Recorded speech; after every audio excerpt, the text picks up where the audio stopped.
I love my grandson Joshua, but he was trouble from the start. But listen, it wasn't all his fault.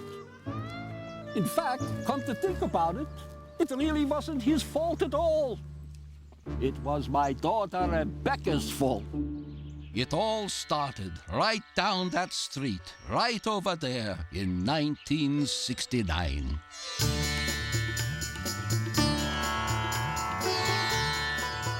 Vinny!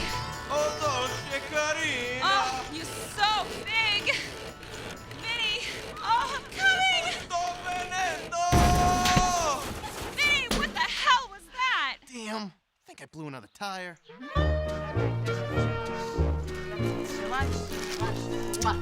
Bye.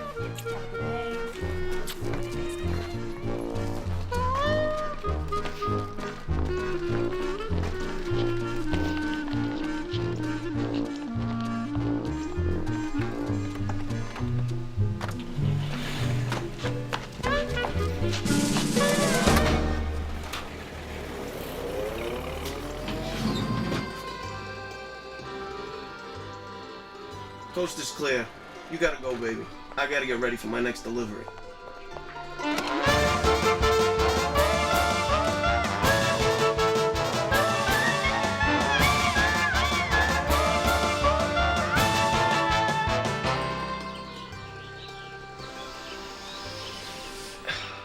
A casa mia.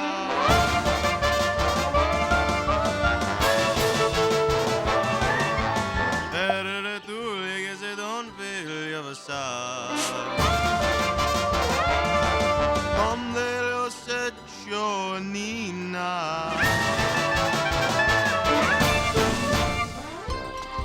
A casa mia.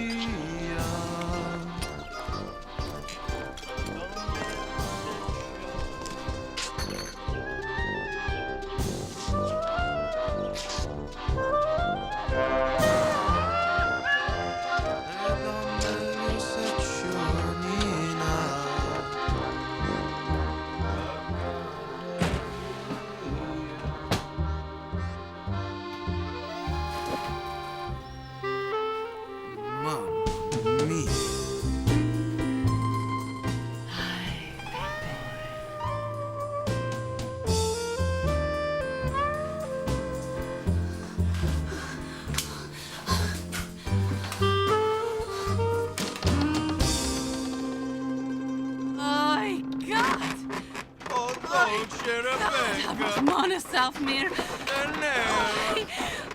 Oi, please, Oi, Vinny.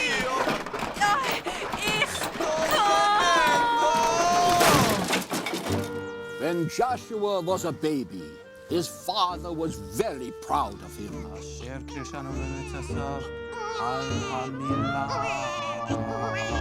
My poor daughter Rebecca could only suffer in silence.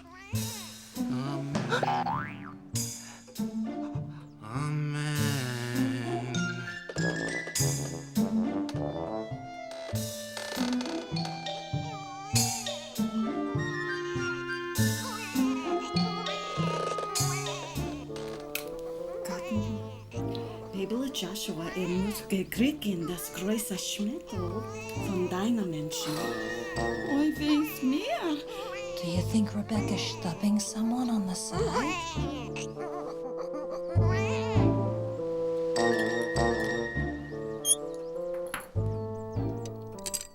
Please excuse me for a moment.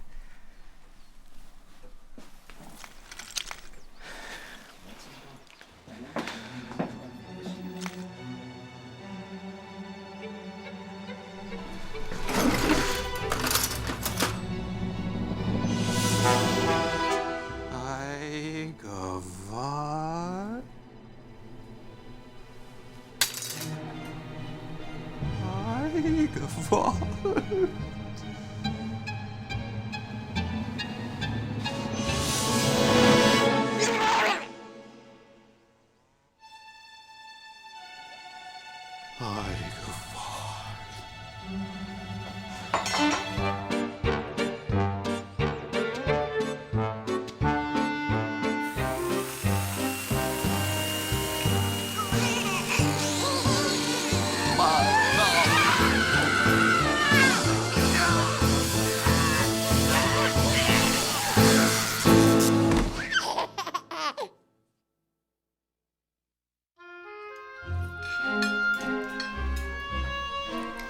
As the years went by, Joshua's father grew increasingly frustrated with his son.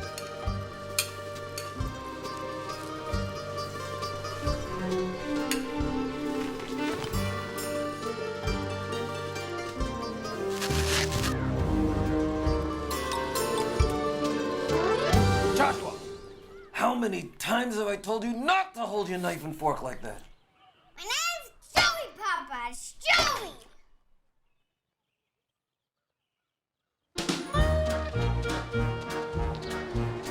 As Joshua grew older, his father tried to teach him about the family business. Joshua, I know you and I haven't seen eye to eye for a long time. Capers, third shelf. But you're a smart kid, Joshua. Someday, God willing, this will all be yours to run. But first, it's time you learn the three most important things in business. What's that, Papa? Supply and demand and advertising. Give me those, Maya. Take our latkes, for example. For centuries, Jews who don't like the taste of applesauce and sour cream, and there's a significant number of them, have suffered because of the blandness and the dryness of potato latkes. Your father realized that there was a need for a better tasting latke. This is the man. So, like the great inventor Albert Edison Einstein, I struggled and I labored often late into the evening in the kitchen to find the right combination of spices and ingredients to give our latkes a better flavor and a better texture. And finally, I came up with what is now known as our world-famous borscht-flavored latkes, a recipe that has transformed kosher cuisine. This is supply. What about advertising, Papa? Well, sometimes the customers forget what they need. We need to remind them. This is advertising.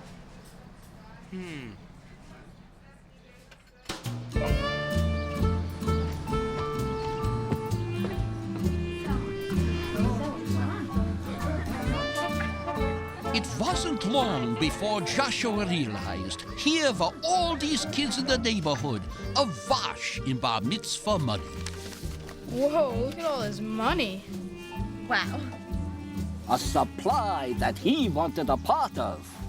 But what did they need, he asked himself. Hey, kid. Kid, where's your lunch money, kid? Where's my lunch money, kid? Where's my lunch money? Hey, what's the matter with you?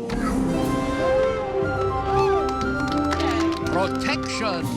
That's what they need, he decided. And that's what he gave them.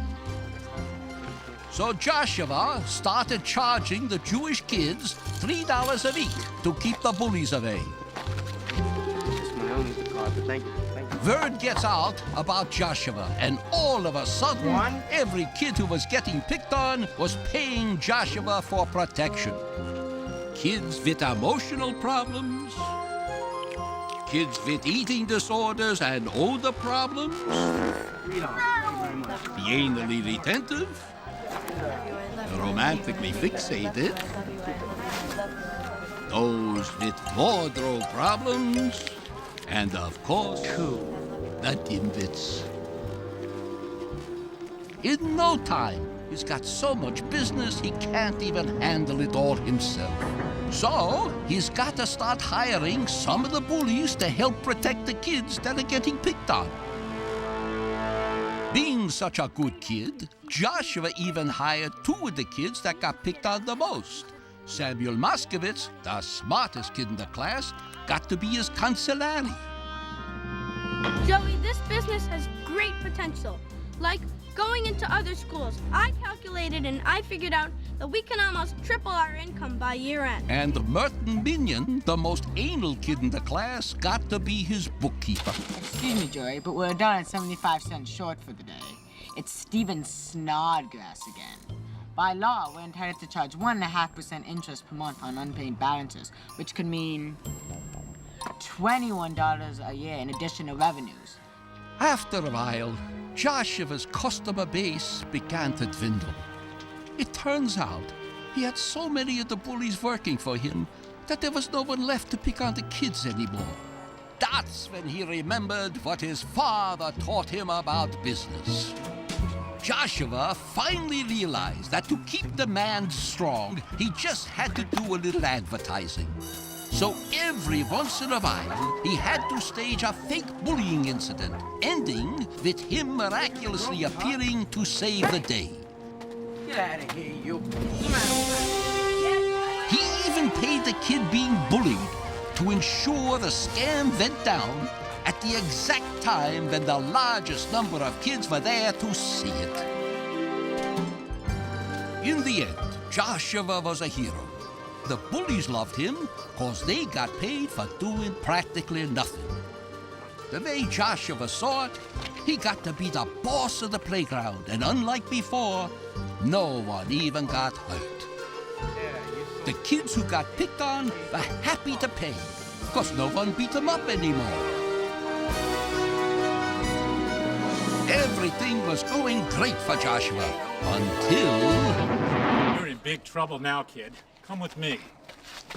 Some kid's mother found out he'd paid Joshua almost all his bar mitzvah money.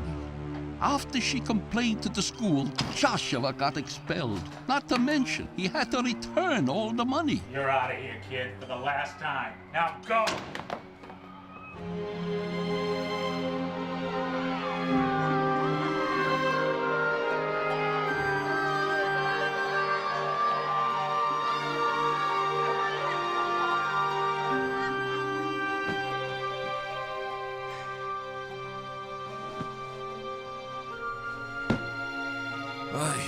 Becca, it's not enough that business is lousy. Once again, more problems with Joshua. I know, honey. He's doing the best he can. I'm telling you, Becca, I've had it up to here with that kid.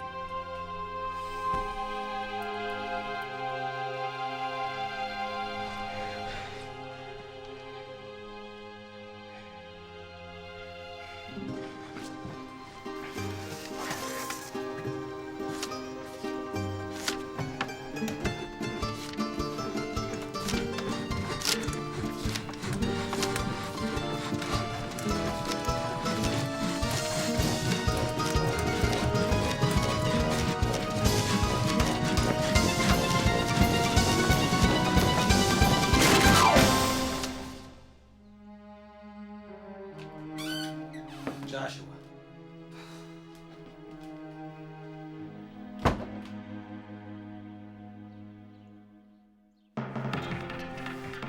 In our top story, we take you live to the scene with Peter Long, where local reputed mobster Vinny the Homewrecker Rigatoni has just been found dead. Peter? Dick, I'm standing here beside what remains of the bed and the bodies of Vinny Rigatoni and an unidentified woman who mysteriously plunged 3 floors to their final resting place here in the basement of Hotel Amore. So-called the Homewrecker because of his notorious reputation for having fathered literally hundreds of illegitimate children, the flamboyant mobster led a colorful life. Authorities are at a loss to explain the incident, which is under investigation. Didn't that guy used to be our milkman years ago? Though always tragic when a person dies so young, Rebecca! It is apparent, at least in this case, that this lovely young woman did not suffer. Thank you, Peter. Survived by his wife, Marinara, and legitimate children, Pesto and Al Dente, Vinny Rigatoni, dead at age 32. Joshua?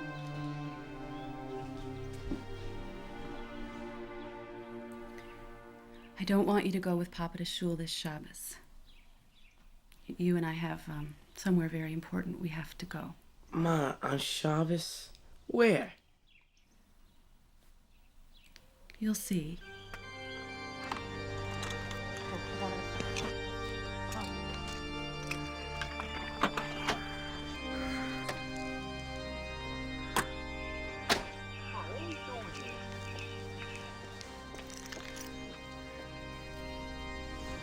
Joshua.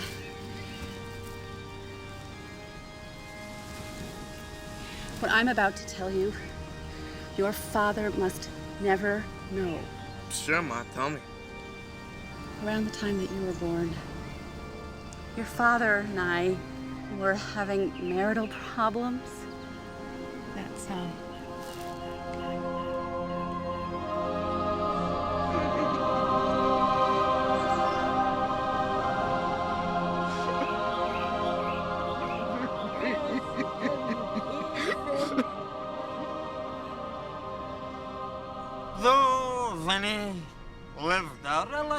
sure, like, he was a pillar of the community.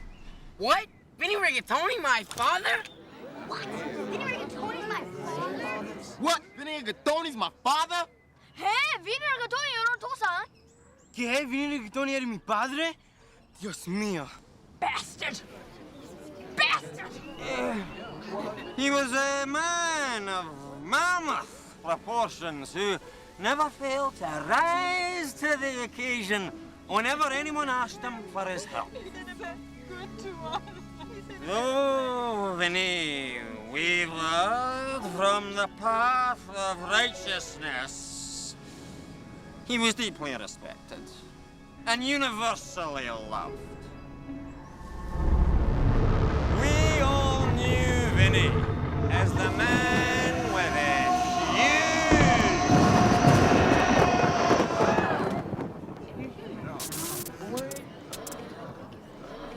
Son of a bitch! I'll kill him!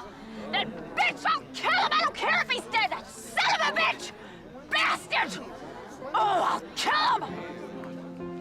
Honey, you're not the first person this has happened to. In fact, you're not the first person in our family this has happened to. What do you mean, Ma? Well,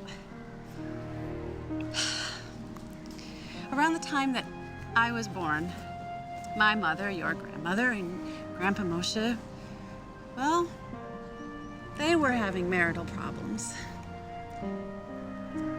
So, the truth is, honey, Grandpa Moshe isn't really my father. What in God's name? This is ridiculous. I'm telling the story. Rebecca is crazy. My wife couldn't have. She... That woman! If she weren't dead, I'd kill her. I'd kill her.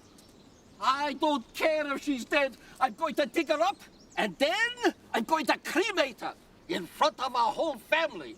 And then I'm going to take her ashes and flush them down the toilet. Tui!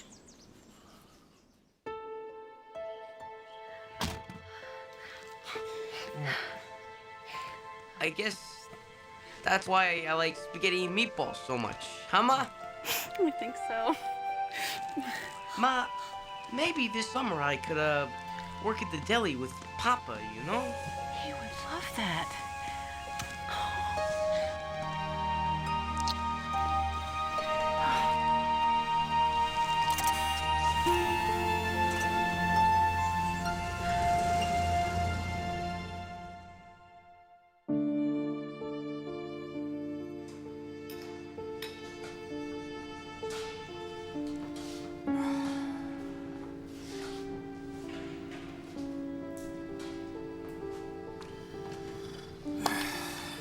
Things are changing, Maya. No one eats kosher anymore. All everyone wants is pizza, pasta, hamburgers. Before you know it, you and I'll be looking for jobs. Papa, can we talk? I got a great idea. Ideas. Ideas we've got, Joshua. It's customers that we need. Papa, I know, but I've been thinking about this for like the past 2 months, nonstop, and I finally have it all figured out. Just, can we please talk? My son, the entrepreneur. Fine. Sit. Well, you see, Papa, it's like you once told me. It's all about supply, demand, and advertising. The way I see it, a lot of people still like kosher food, but it's all the advertising out there convincing them otherwise. Papa, I designed a new product for the deli. I think you're gonna love it.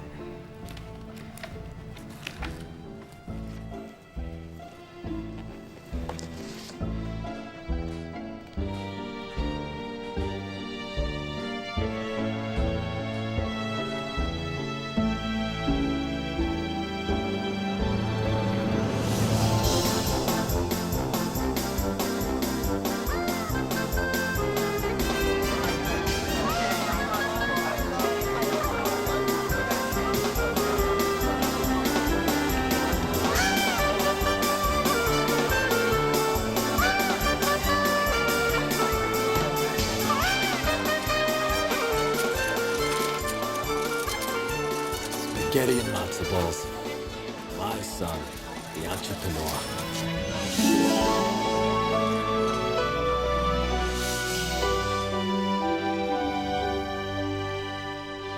I didn't like you when you were alive, you knocker, you. Boy, was that a happy new year in 2000. Stop it. Put it down. Wait a minute. I'll get you, don't top me. Possibly done to you. You want to know what she did? I'll tell you what she did. She was such a slut, I tell you. I'm gonna get you. That's my wife. I can pick her up if I want to. I can do what I want with her. You get out of here. I'm walking.